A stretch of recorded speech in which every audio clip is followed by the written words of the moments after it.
नमस्कार, मी पंजाब टक. आज आहे 29 जून 2025 आणि मी जात आहे आळे फाटामध्ये मुंबईकडे जात आहे आणि ह्या करंजे घाटात आहे आणि या जोर वाडीचे शेतकरी भेटलेले आहेत, तर त्यांचं म्हणणं काय ऐकून घेऊ. नमस्कार साहेब. 8-10 दिवसापासून आम्ही फार चिंतेत होतो. आमच्या काही पेरण्या सुद्धा रखडल्यात आणि जे पेरलंय त्याला सुद्धा आता पाण्याची गरज आहे. तर आम्हाला थोडासा अंदाज दिला तर बरं होईल. आज हे आहेत नगर जिल्ह्यातले शेतकरी, हे करंजे घाटाच्या इथं बाजूला यांचं जोरवाडी गाव आहे आणि या ठिकाणून महाराष्ट्रातल्या शेतकऱ्याला अंदाज देणार आहे.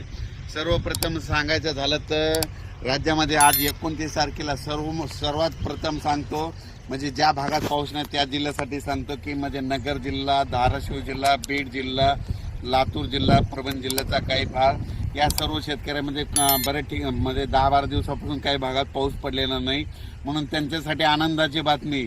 आज तुमच्या इकडे म्हणजे नगर जिल्ह्यात बऱ्याच ठिकाणी आज पावसाला सुरुवात झालेली दिसत. 29 तारखेला 29 जूनला आज थोडा दिसत, 30ला आणखीन वाढणार आहे. मात्र 1, 2, 3ला मग संपूर्ण भागामध्ये तुमच्या नगर जिल्हा, धाराशिव जिल्हा, बीड जिल्हा, लातूर जिल्हा या भागात पाऊस पडलेला दिसत. म्हणून ह्या 4 जिल्ह्यातल्या या शेतकऱ्यांना अंदाज दिला.